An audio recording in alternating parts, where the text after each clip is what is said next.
Hello అండి. అందరికీ hi. అందరూ ఎలా ఉన్నారు? మీరెలా ఉన్నారో నాకైతే కామెంట్ సెక్షన్‌లో కామెంట్ చేయండి.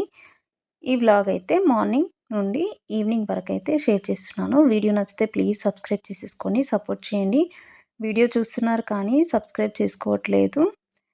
ఇప్పుడైతే వీడియోనైతే స్టార్ట్ చేసేద్దాము. ఇదైతే మొన్న తెచ్చుకున్న చింతపండు ఉంది కదా! కొంచెం అయితే ఎండలో పెట్టేద్దామనేసి పెట్టేస్తున్నాను.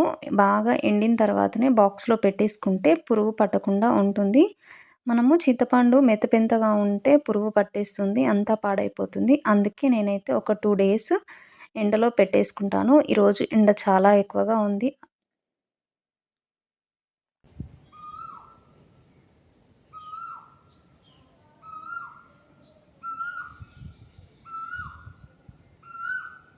ఎండలైతే చాలా మండిపోతున్నాయి అసలు. ఎంత ఉక్కపోస్తుందో. అస్సలే వర్షాలు రావట్లేదు. ఇంకా అందుకనేసి ఈరోజైతే ఎండ బాగా కొడుతుందనేసి ఎండలో పెట్టేసుకున్నాను. ఏవైనా సరే మనం ఎండలో పెట్టేసుకుంటే తొందరగా పురుగు పట్టకుండా మంచిగా ఉంటాయి. ఇక్కడైతే మార్నింగ్ బ్రేక్‌ఫాస్ట్‌లోకి ఈరోజు బ్రెడ్ ఆమ్లెట్ చేసిచ్చాను బాబుకైతే. ఇంకా నేను కూడా అదే వేసేసుకొని తింటున్నాను. ఇక్కడైతే 2 ఎగ్స్ తీసేసుకొని మంచిగా బీట్ చేసేసుకొని అందులో కావాల్సిన ఉప్పు, కారం అన్నీ వేసేసుకొని పెట్టేసుకున్నాను. ఇంకా బ్రెడ్స్‌ని కొంచెం వేయించుకుంటే బావుంటుంది. ఇంకా బటర్‌తో వేయించుకుంటే చాలా టేస్టీగా ఉంటుంది బ్రెడ్ ఆమ్లెట్ అయితే. ప్రస్తుతానికైతే బటర్ లేదు. అందుకనేసి నేను ఆయిల్ వేసేసుకొని మంచిగా వేయించుకొని పెట్టేసుకున్నాను. ఇలా వేయించుకుంటే మంచిగా క్రిస్పీగా ఉంటుంది తినేటప్పుడు. ఎండలైతే చాలా ఎక్కువగా ఉన్నాయి. లాస్ట్ ఇయర్ అయితే ఈ పాటికి చల్లగా అయిపోయింది వెదర్ అయితే. ఇప్పుడైతే చాలా ఎండలు కొడుతున్నాయి. అసలు పిల్లలకి ఇంకా ఫుల్ డే స్కూల్స్. వాళ్ళైతే ఇంకా ఎట్లా తట్టుకుంటారో ఎండలో అయితే.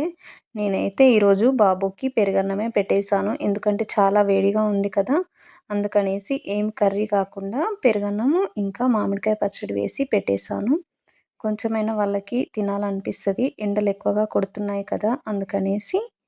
ఇంకా మార్నింగ్ బ్రేక్‌ఫాస్ట్ చేసేసుకున్న తర్వాత కాసేపు రెస్ట్ తీసుకొనేసి, నేనైతే ఇప్పుడు ఎగ్ కర్రీ చేయడానికైతే ఎగ్స్‌నైతే బాయిల్ చేసేసుకుంటున్నాను. ఈ బాయిలర్ వచ్చినప్పటి నుండైతే నాకైతే ఎగ్స్‌ని బాయిల్ చేసేసుకోవడము చాలా ఈజీ అయిపోయింది. చాలా బాగా యూజ్ అవుతుంది ఎగ్ బాయిలర్ అయితే. మంచిగా చాలా ఫాస్ట్‌గా ఎగ్స్ అనేవి ఉడికిపోతున్నాయి. ఇంకా మంచిగా పొట్టు తీస్తే కూడా మంచిగా ఎక్కడ ఊడిపోకుండా చాలా నీట్‌గా వచ్చేస్తుంది. చాలా ఫాస్ట్‌గా మంచిగా అనిపిస్తుంది ఇదైతే. ఎవరికైనా యూజ్‌ఫుల్‌గా ఉంటే కొనుక్కోవచ్చు. ఎందుకంటే బావుంది. ఎగ్స్ కూడా మనకి తొందరగా ఉడికిపోతాయి. ఆటోమేటిక్‌గా ఎగ్స్ ఉడికిన తర్వాత స్విచ్ ఆఫ్ అవుతుంది. మనం మర్చిపోయినా సరే అదే ఆఫ్ చేసేసుకుంటుంది.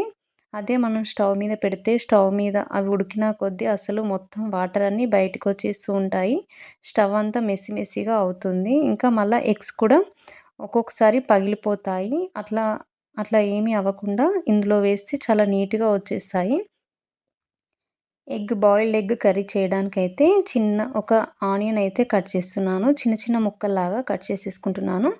మరి ఎక్కువగా ఆనియన్స్ వేయకుండా కొంచెం వెల్లుల్లి కారం వేసేసుకొని అట్లా ఫ్రై చేసేసుకుందామనేసి చేసేస్తున్నాను. మిక్సీ జార్‌లో కొద్దిగా కారము, వెల్లుల్లిపాయలు, కొంచెం ఉప్పు వేసేసి అయితే గ్రైండ్ చేసేసుకుంటున్నాను.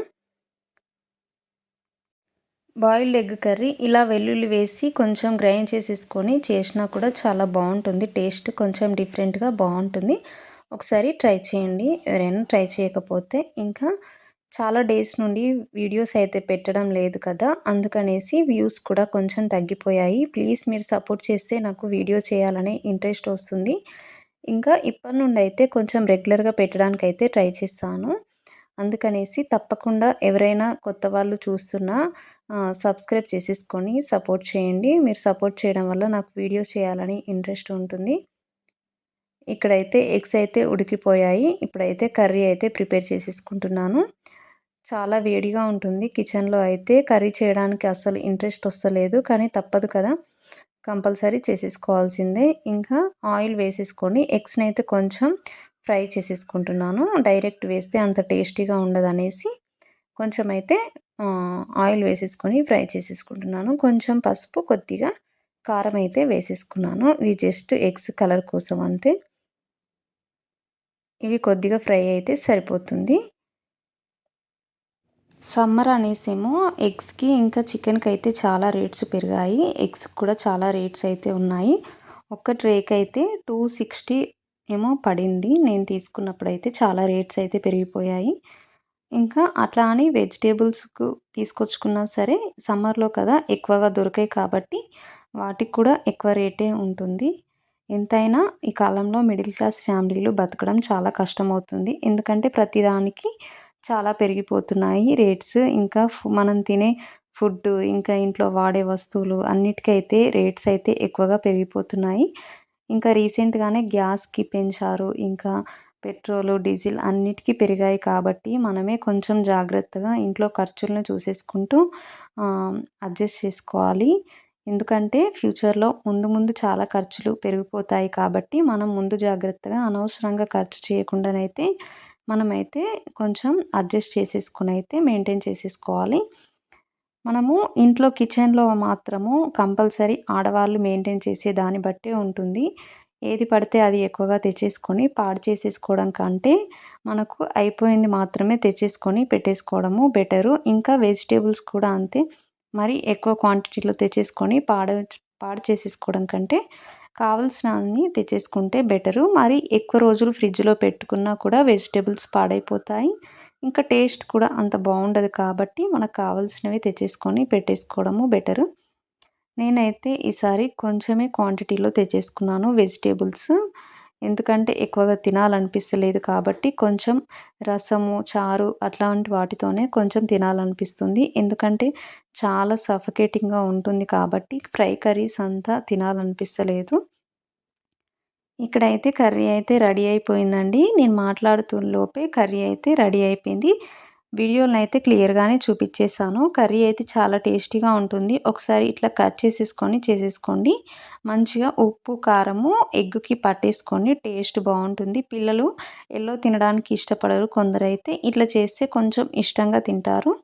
ఇంకా కర్రీ చేసేసుకున్న తర్వాత ఈవినింగ్ అయితే గిన్నెలన్నీ వాష్ చేసేసుకొని పెట్టేసుకున్నాను. ఇంకా ఈవినింగ్ అయితే మార్కెట్‌కెళ్ళేసుకొని వచ్చేసాను. మార్కెట్‌కెళ్ళినవి సర్దుకొని పెట్టేసుకుంటున్నాను. కొన్ని కవర్లను అట్లనే పెట్టేసుకొని అవసరం లేనివి వేరే బాక్స్‌లోకి అయితే పెట్టేసుకుంటున్నాను. ఈ ఫ్రూట్స్ అంటే బాబుకి చాలా ఇష్టము. అందుకే తీసుకొని వచ్చేసాను. కానీ పావు కేజీకి 50 రూపీస్ అట్లా ఉంది రేట్ అయితే. ఇవైతే ఓన్లీ సమ్మర్‌లోనే దొరుకుతాయి కాబట్టి చాలా రేట్ ఏమో. చాలా ఇష్టంగా తింటాడు. ఇంకా మనం ఏ సీజన్‌లో ఫ్రూట్స్ అవి పిల్లలకి ఇస్తూ ఉంటే పిల్లలు కూడా చాలా హెల్తీగా ఉంటారు కాబట్టి నేనైతే కంపల్సరీ ప్రతి సీజన్‌లో దొరికే ఫ్రూట్స్ అయితే తెచ్చిపెడుతూ ఉంటాను. వాటిని కూడా వాడు ఇష్టంగానే తింటాడు. ఇంకా అరటికాయలు తెచ్చుకున్నాను. నేను ఒకసారి ఫస్ట్ టైం తిన్నాను. టేస్ట్ అయితే నచ్చింది. అందుకనేసి నేను ట్రై చేద్దామనేసి తెచ్చేసుకున్నాను. నేను టెంపుల్‌లో అన్నదానంలో తిన్నాను. అక్కడైతే చాలా టేస్టీగా ఉంది. శ్రీకాళహస్తిలో టేస్ట్ నచ్చి అందుకనేసి నేను తెచ్చేసుకున్నాను. నేను కూడా ట్రై చేస్తాను. ఒకరోజైతే వీడియో చేయడానికైతే ట్రై చేస్తాను. ఇక్కడైతే కొత్తిమీరని మంచిగా బాక్స్‌లో తీసేసుకొని పెట్టేసుకుంటున్నాను. కవర్‌లో ఉంటే పాడైపోతుంది. ఇంకా మ్యాంగోస్ అయితే ఒక బాక్స్‌లో అయితే పెట్టేస్తున్నాను. మ్యాంగోస్ ఇంకా కొన్ని రోజులైతే తినలేము. ఎందుకంటే వర్షాలు పడుతూ ఉంటే అంత టేస్టీగా అనిపించవు. ఇంకా లోపల పురుగులుంటాయి కాబట్టి అందుకనేసి తీసుకొచ్చేసాను. ఈరోజైతే వీడియో ఇంతేనండి. వీడియో ఎవరికైనా నచ్చితే ప్లీజ్ సబ్స్క్రైబ్ చేసేసుకొని సపోర్ట్ చేయండి. ఇంకా కొత్త వాళ్ళు ఎవరైనా నా ఛానల్‌ని చూస్తే సబ్స్క్రైబ్ చేసేసుకోవడం మాత్రం మర్చిపోవద్దు. Thank you for watching. మళ్ళీ ఒక వీడియోతో మీ ముందుకొస్తాను.